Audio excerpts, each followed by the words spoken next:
туғанмен сыйыспасаң, кең дүниеге сыймайсың дейді. Ассалаумағалейкум жамағат. Туыстық қатынасты үзбеу Алла тағаланың бізге берген бұйрығы. Пайғамбарымыздан жеткен, оған Алланың игілігі мен сәлемі болсын, хадистерде де бұл жөнде көп айтылған. Туыстық қатынастың шариғаттағы үкімі туралы білгіңіз келсе, видеоны аяғына дейін қараңыздар. Біздің каналымызға тіркеліңіздер. Лайк басыңыздар. Видеоны таратып, сауапқа кенеліңіздер. Бүгінгі тақырыбымыз туыстармен байланысты үзбеу. Яғни Аллах Тағала адам баласына бұл дүниедегі үлкен нығмет сыйларының бірі бұл туысқандық, ағайын туыстық байланыс. Аллах Тағала сонау Адам ата мен Хауа анадан бастап, жаратылғаннан бастап, адам баласын ұрпақтан ұрпаққа көбейіп, ұрпақ болып көбейіп, бір-біріне туыс бауыр болып айналды. Абай атамыздың жақсы сөзі бар: адамзаттың бәрін сүй, бауырым деп.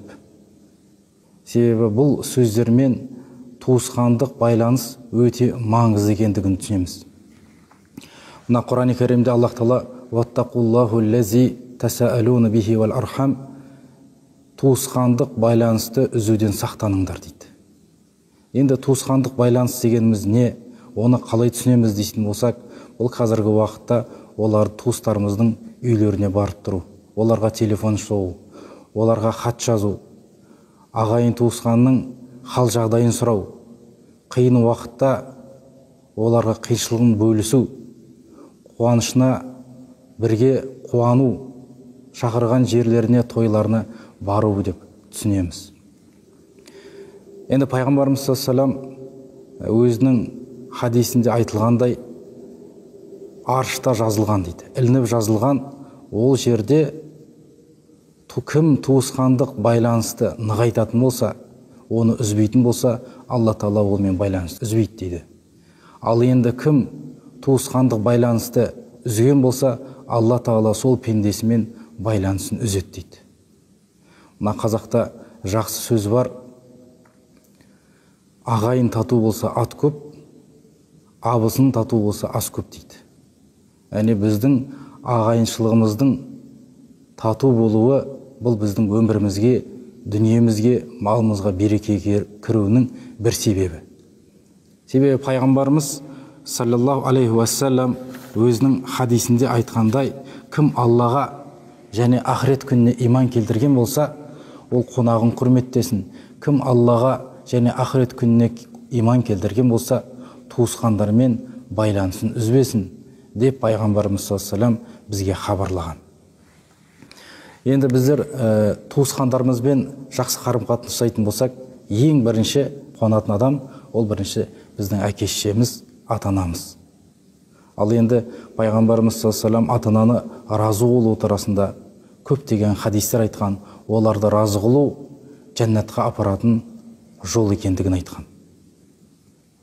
Міне пайғамбарымыз саллаллаху алейхи уассалам өзінің сүйінші хабарларының бірінде былай деп айтады: «Афшус салам, сендер бір-бірлеріңе сәлемді таратыңдар, және туысқандармен байланыстарыңды үзбеңдер. Бір-біріне адамдар ұйықтап жатқанда намаз оқыңдар, сонда тадхулул джаннату бисалам, жәннатқа аман есен кіресіңдер» дейді. Сол үшін құрметті ағайын, біздердің туысқандармен байланыс жасауымыз ең маңызды. Біздің дінімізде де, біздің қазақи дәстүрімізде де. Аллах Тағала біздерге туысқандарды берді, біздер оларға жақсы қарым-қатынас жасап, олармен байланыста болу үшін. Бұл біздің дүниедегі үлкен сыйымыз деп білуіміз керек. Пайғамбарымыз алейхиссалату вассалам айтады: кімде-кім өмірінің ұзақ болуын және ризығының көп болуын қайласа, ол туысқандармен байланысты үзбесін деді. Олармен керісінше байланысты нығайтсын деді. Сол үшін біз туысқандарымызбен байланысты нығайтып, олармен байланысымызды күшейтуіміз керек, үзбеуіміз керек, керісінше олармен жақсы қарым-қатынас жасауымыз керек. Енді қазақта жақсы сөз бар: жылқы қанша сапса да, оның бірінші аяғы емес белі талады, құс қанша ұшса да, оның бірінші қанаты емес мойны талады дейді. Сол үшін біздердің бір ағайындарымызбен байланысымызды үзу, ол басқа ағайындарымызға ауыр тиеді, әке-шешемізге ауыр тиеді. Сол үшін біздер бұл нәрседен не істеуіміз керек? Үзіп қоюдан, туысқандық байланыс үзіп қоюдан біздер сақтануымыз керек. Мына бір жақсы оқиға болған. Мына туысқандық байланыс турасында, ерте заманда екі бір ағайын жігіт болыпты. Екі ағайын жігіт болған. Екеуі де егіншілікпен айналысады екен. Сол егіншілікпен айналысып, оның өнімін жинаған кезде екеуі теңдей бөлісетін болған екен. Сөйтіп бірде сол егіншілігін жинағаннан кейін сол егінді екеуі теңдей бөлісіпті. Яғни 30 қап шыққан болса, 30 қаптың 15-і үлкеніне, екінші 15-ін кішісіне берген екен. Сол уақытта кішісі ойына ой келген екен, үйінде жатып, мен болсам бойдақпын, ағам болса бала шағасы, отбасы бар, ол бұл өнімге, бұл астыққа менен қарағанда көбірек мұқтаж, мен соған негізі көбін беруім керек еді деп, түнгісін ағасының қорасына өзінің 15 қапшығының бір қапшығын арқасына арқалап үйіне апарып ағасының қорасына қойып кеткен екен. Таңда келіп өзінің қорасын қараса, сол 15 қабы сол 15 қап күйінде тұр екен. Сөйтіп бұл істің мәнісін түсінбей, ерте сол күні түнде тағы да екінші рет не істеген екен? Тағы да бір қабын алып ағасына апарған. Ағасының қорасына барып тастап кеткен. Бірақ ертесі күні таңда келіп қорасын қараса, тағы да сол бірінші күнде болғандай, сол 15 қабы сол күйінде тұр екен. Сөйтіп үшінші күні барып, түнде ағасының қорасына тағы бір қапта иығын арқалап жолда келе жатса, ағасын кезіктірген екен. Сонда ағасына екеуі кезіккенде бір-біріне айтқан сөздері: ағатай, сен болсаң отбасың бар, бала шағаң бар сенің. Сен азыққа көбірек алуға менен қарағанда сен мұқтажсың деген кезде, оның ағасы не деген екен інісіне: інім, мен болсам отбасылы болдым, бала шағалы болдым, ал сен болсаң бойдақсың. Керісінше сен жағдайыңды жасап ал. Сен менен қарағанда бұл дүниеге сен көбірек мұқтажсың деп, жанашырлықпен екеуіне осындай бір-біріне салиқалы амалдар жасаған екен. Шынымен де бұл бізге өнеге алатын үлкен оқиғалардың бірі. Қазіргі заманда білесіздер, адамдардың бір-біріне сол қатынас, бір-бірінің халын жағдай сұрау қазіргі кезде өте азайып бара жатқан кездің бірі. Сол үшін біздер не істеуіміз керек? Керісінше біздің дініміз бұл нәрсені бізге бұйырғандай, пайғамбарымыз саллаллаху алейхи ва саллям бұйырғандай, біздің дәстүріміз бұйырғандай, керісінше байланысты күшейтуіміз керек. Мына қазақтың бір жақсы сөзінде: мал өзінің өрісін іздейді, ер болса өзінің туысын іздейді демекші. Біз керісінше туысқандарымыз ұмытылып қалған болса, байланыс үзіліп қалған болса, не істеуіміз керек? Олармен байланысты күшейтуіміз керек. Оларға өзіміз хабарласуымыз керек. Оларға жағдайын сұрасуымыз керек. Туысқандық байланысты күшейтетін амалдардың бірі бір-бірімізге сыйлық беру. Бір-бірімізге сыйлық беру. Бұл нәрсе біздердің пайғамбарымыз саллаллаху алейхи ва саллям айтады: сендер бір-бірлеріңді сүйіспеншілікке алып келетін нәрсе, олар бір-бірлеріңе сыйлық беріңдер дейді. Сол үшін біздер осы нәрсені не істеуіміз керек? Өткізіп алмауымыз керек. Бұл өмір бізге бір уақытша бір өмір, бір сынақ қана. Ал біздің ағайын туыс бұл Аллах Тағаланың берген үлкен сыйы, бұл үлкен нығметі. Бұл нәрсені де қадірлей білуіміз керек. Аллах Тағала елімізге тыныштық, жұртымызға береке беріп, осы туысқандық байланысты үзбей, керісінше нығайтуымызды Аллах Тағала жазғай. Аллах Тағала бізге ағайын туысқанмен қарайласу үшін Аллах Тағала Құран-ы Кәрімде бұйырған: Инналлаха я'муру бил адли вал ихсани ва итаи зил қурба. Аллах Тағала бізге бұйырады.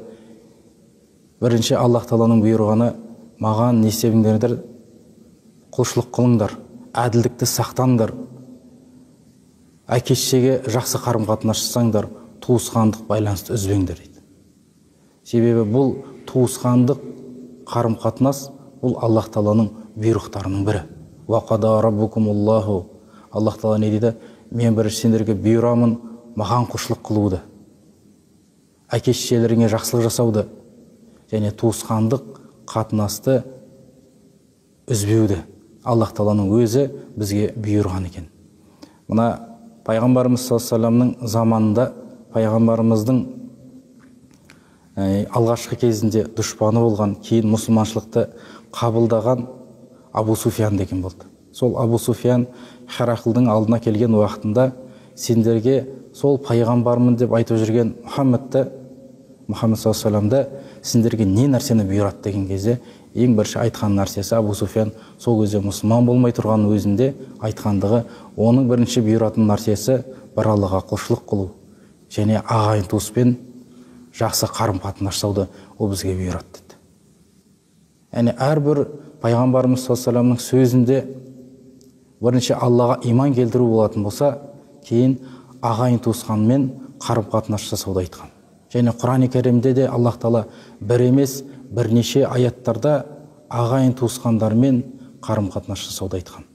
Енді ағайын туысқандардың ішінде бізге алысы бар, жақыны бар, осы нәрсенің барлығы бар. Енді біз жақынмен туыс жасау бұл өзімізге белгілі. Енді кейбір кезде алыс ағайындар да болады. Алыс ағайындармен де біз не істеуіміз керек? Туысқандық қатынасты үзбеуіміз керек. Егер үзіліп қалған болса, керісінше олармен байланысты өзіміз бірінші бастауымыз керек. Ренжіп қалған кейбір кездер болады, бір-бірімізді ренжісіп. Сол ренжіскен жерлерімізді не істеуіміз керек? Біздер кешіре білуіміз керек. Себебі адамға ренжу, өкпелеу ол оңай нәрсе, бірақ кешіру ол кез келген адамның қолынан келмейтін іс. Сол үшін біз кешірімді болуымыз керек. Пайғамбарымыз айтқандай, егер сендер кешірімді болатын болсаңдар, онда кешірілесіңдер деді. Сол үшін кейбір кезде өмір болғаннан кейін түрлі жағдайлар болады. Кейбір кезімізде біз ісімізбен, сөзімізбен, әрекетімізбен бір-бірімізді ренжітіп алуымыз мүмкін. Байланысты үзіп алуымыз мүмкін. Бірақ сол кезде біз кешірімдік бірінші танытып, бірінші қадам басайтын болсақ, міне сол нұр үстіне нұр болады. Сол үшін құрметті ағайын, біз бір-бірімізбен байланысты үзбеуіміз керек. Бір-бірімізбен байланысты күшейтуіміз керек. Себебі пайғамбарымыз саллаллаху алейхи вассалам алдыңғы айтқан хадисіміз айтқандай, аршының өзінде жазылған уатақул ол айтылады, егер кім Алла Тағаламен туысқанмен байланысын күшейтсе, Алла олмен байланысын күшейтеді. Кім туысқанмен байланысын үзген болса, Алла Тағала олмен байланысын үзеді демекші, біз бұл хадистің өзінен үлкен ғибрат алуымыз керек. Бұл хадисте пайғамбарымыз айтқысы келген нәрсесі туысқандық байланыс өте маңызды. Бұл Алланың алдында маңызды екендігін бізге білдіріп тұр. Сол үшін біз өміріміздің берекелі болуын, өміріміздің ұзақ болуын қаласақ, осы туысқандық байланысты үзіп алмауымыз керек. Енді қазақ өзінің жақсы сөзі бар, жақсы сөзінде айтады, туғанмен сыйыспасаң, кең дүниеге сыймайсың дейді. Туған дүниемен кең дүниенің өзіне сыймай кетесің дейді. Адам егер жалғыздық бұл тек қана Аллаға ғана жарасқан. Жалғыздық Аллаға ғана жарасқан. Біздердің айналамызда адамдар бар, айналамызда туыстарымыз бар. Біз соларды ұмытып кетпеуіміз керек. Жалпы біздің дініміз, біздің тілмен айтқан кезде эгоистік деген нәрсені ешқашан қолдаған емес. Пайғамбарымыз саллаллаху алейхи вассалам үнемі адамдармен байланыс жасауға, үнемі адамдармен қарым-қатынас жасауға, олармен байланысын, қарым-қатынасын үзбеуге тырысқан. Олармен үнемі байланыс жасауға. Себебі қазір кезде көп адамдардың бір-бірімен байланыс үзіп қойыватқандығын көреміз. Көршілермен, ағайын былай тұрсын, кейбір адамдардың көршілермен араласпайтындығын байқап қалып, естіп қалып жатамыз көп жерлерде. Сол үшін біздер мына қазір кезде әлеуметтік желі кең дамыған кезеңде біз не істеуіміз керек? Осы дамыған деп тек қана осыған ғана көңіл бөлетін болсақ, біз дүние жағынан тек қана көңіл бөліп кететін болсақ, рухани жағымыз қалып қояды. Сол үшін қашан біздер дүниені де және материалдық тұрғыдан да екі жақтан бірдей алып жүретін болсақ, бұл біздің нағыз адамгершілігіміз. Біздің дінімізде де осы адамгершілік болуға адамға не істейді екен? Бұйырады екен. Бабамыз Мәшһүр Жүсіпті айтатын болсақ, ол ағайын туысқанды өзінің жырымен былай терең жырлаған екен. Аманыңда елжіреп мақтайтында ағайын, алыстамай айналып жоқтайтында ағайын. Аурыңды жеңіл ғып жоқтайтында ағайын, еркелетіп бетіңнен қақпайтында ағайын деп Мәшһүр Жүсіп осылай жырлаған. Осы жырдан түсінетіміз, біздердің ағайын туысқанмен өте мықты, терең, тығыз байланыста болу керек екендігін түсінеміз. Мына қазақта жақсы сөз бар: бір ауылда 1000 туысың болғанша, әр ауылда бір туысың болсын дейді. Сол үшін біздердің әрбір жерде туысымыз болуы, көп жерде біздер үшін ол көмек болады. Ол біздер үшін ол береке болады. Көптеген жақсылықтар болады. Сол үшін біздер ешқашан туысқандық байланысты үзбеуіміз керек. Туысқандық байланыс бұл өте маңызды, дінімізде де және дәстүрімізде де. Аллах Тағаланың тікелей бізге бұйырған ісі. Қазақтың жақсы сөзі бар: айырыласпасаң, ағайын жат демек. Демекші, бұл дегеніміз, түсінетіміз қазіргі кезде мына өмірдің тіршілігімізбен, кейбір кезде отбасы, бала-шағаның қамымен біз ағайынды ұмытып кетуіміз мүмкін. Бірақ қазіргі кезде негізінде араласуға мүмкіндік көп десек болады. Себебі қолымызда ұстап отырған сол телефонымыз, смартфонымыз біздерге көп мүмкіндік береді, егер оны дұрыс пайдалансақ. Міне сол жерде желіде әрбір желі бар. Сол желіде біз ағайындарымызбен байланысымыз жасап, оларға хат жазып тұрсақ, олардың хал жағдайын сұрасып тұрсақ, ол да біздің туысқандармен байланысымыз.